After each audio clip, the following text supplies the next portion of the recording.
So Visa franchise, for those of you curious about what we do, who we are. So our company is based in Miami, Florida. We were founded, but we have offices in Latin America and Turkey. We work with clients from all over the world. By this point, we work with clients from over 35 countries. We speak various languages in-house, including Portuguese, Spanish, Turkish, and obviously English. And then if we don't speak those languages, we work with immigration attorneys that speak many, many, many more languages. So our focus is finding and analyzing franchise opportunities. And we've looked at by this point, 1,200 franchise opportunities. This is our whole focus. We talk to franchises on a daily, weekly basis to really get a good understanding, knowing the market, doing research, and really finding the best opportunities for our clients. By this point, we're working with roughly 90 franchises because we have very high criteria for what we look for and for what our clients look for. But we're always adding more and more franchise and business opportunities to our portfolio. And prior to founding Visa Franchise a few years ago, our background experience is in the financial industry as well as the franchising industry. For me personally, I was at Restaurant Brands International, where I worked with such brands as Burger King and Tim Hortons, and now the Restaurant Brands International also owns Popeyes. So I was in investor relations, global finance, and global development before founding Visa Franchise. Here's a quick map. So visually you can see where our clients are coming from. At this point, that's pretty much all over the world. We're getting more and more clients from new countries, and it's very exciting for us to work with these individuals as they move to the US. So what exactly do we do? What we do is we act as a business advisor consultant for individuals looking to do an E2, L1, or EB5 investor visa. So what we do is we get a very good understanding of the client, the profile, how much they want to invest, where they want to live, how active they want to be in the business, the industry, et cetera, et cetera. We've taken a ton of all these characteristics, these factors, to really get a really good understanding of the client. And once we do that, what we do is we go out into the market and do our research to find out what are the best franchises that fit this individual client's profile. What we found is that every client is unique. So we have a very unique approach to the client.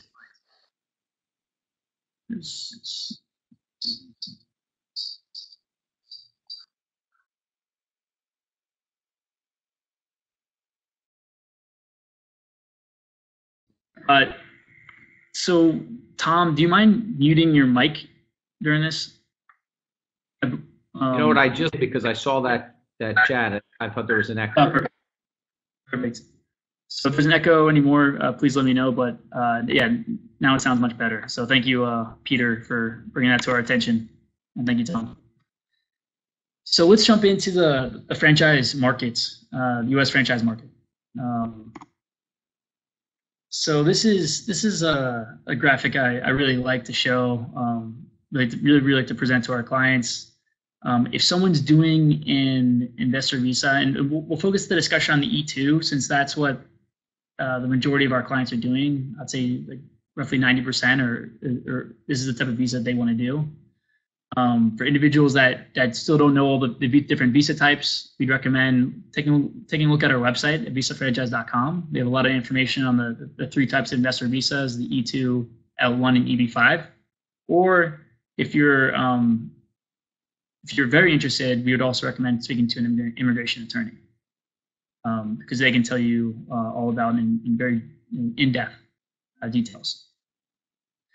But for starters, when someone's looking at moving to the U.S. through, or maybe they're already living in the U.S. and they want to do an investment that'll qualify for an E2 investor visa, they can either do a new franchise opportunity, they can do an existing business, or they can do a new business that's their own idea. For today's discussion, we're going to focus on the franchising side of that, and we'll go into pretty much in detail why that is. Why is it that all of our clients are wanting to go that route? What are the benefits there? What are the drawbacks? And then how does that compare to finding a random business that's existing, that's for sale, or buying a new business? So the biggest pros for a new franchise business are the support of the franchisor, which is basically there acting as a partner.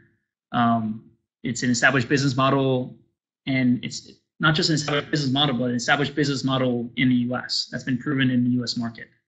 Because what we've seen is what might work in another country like Brazil or the UK or Canada or any of these other countries doesn't necessarily work in the US. So it's really important is finding a business model that's been proven that works well within the US market and for the US public. Obviously, there are some cons where there are costs associated with franchising, including franchise fee and the royalty. And there's also some restrictions that the franchisor will impose in order to protect their brand. But we see that the franchise system is created properly. The pros greatly outweigh the cons, and we'll go into that shortly. Touch base very, very quickly on existing businesses and someone starting up their own business idea. We see those two as inherently risky. We've had many clients that have come to us after trying to buy some existing business that they found, or they had an idea that they thought would work really well in the U.S. market, but that just ended up not working because it's a very competitive landscape, and maybe they didn't know the market as well as they thought they did. But we've seen a lot of issues when people go down one of these routes.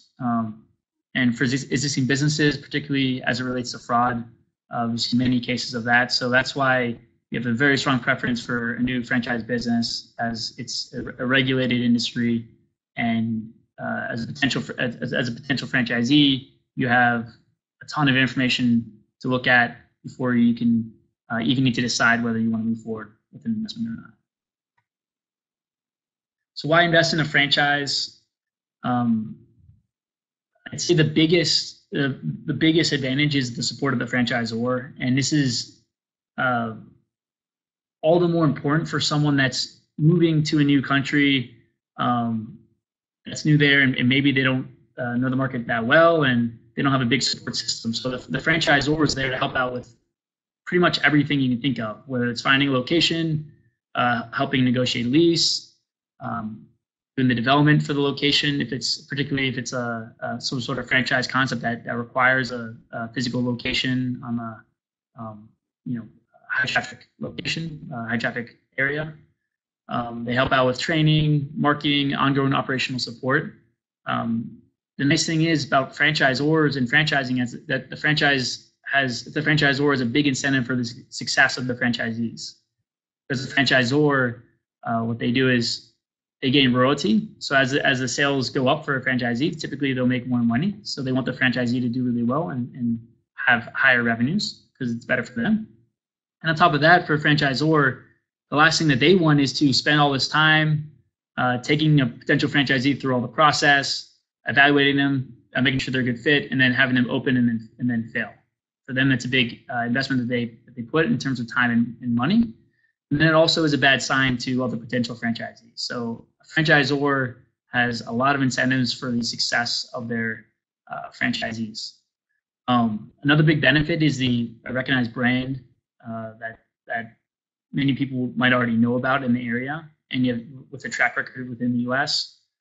Franchising also permits people to easily expand. It's by definition, a franchise should be a pretty easily replicable business that can be done again and again, that has an order to it. And again, it's established business model within the U.S. market that's been proven. So all these factors, what they do is they decrease the risk for anyone looking to do a business investment here within the U.S. Here's some quick graphics on the franchise industry. Over the past few years, it's growing. A big thing, a big number that we found very interesting is, as of this past year, there's over 5,000 franchise and licensing brands within the U.S. So it's a very big market. It's growing almost 800,000 units by now. The graphic on the right side shows the most common franchise industries And many individuals, when they think of franchising, they think of very big restaurant chains and brands, because that's typically the most visible to the average consumer. But the most interesting thing about franchising is that there's all these different industries and types of businesses that can franchise. And so with our clients, I'd say the majority of our clients are investing in businesses outside of the food segment, because they can find very interesting business opportunities that they find interesting, and that maybe won't be as high an investment because they don't need to invest in a big location in a nice area with a lot of equipment. They can do something that's more maybe business to consumer related, or business to business related. And I'll go into some examples later in this presentation. Here are some, I'd say the 3 most populous states for our clients, where our clients are wanting to move to and live. It's not a big surprise. California, Texas, Florida, nice big states, growing economies, very welcoming. And we've had a lot of clients interested in these 3 states. We have clients moving to other places as well. But for us, I would say Florida and California are the 2 biggest, and then followed by Texas.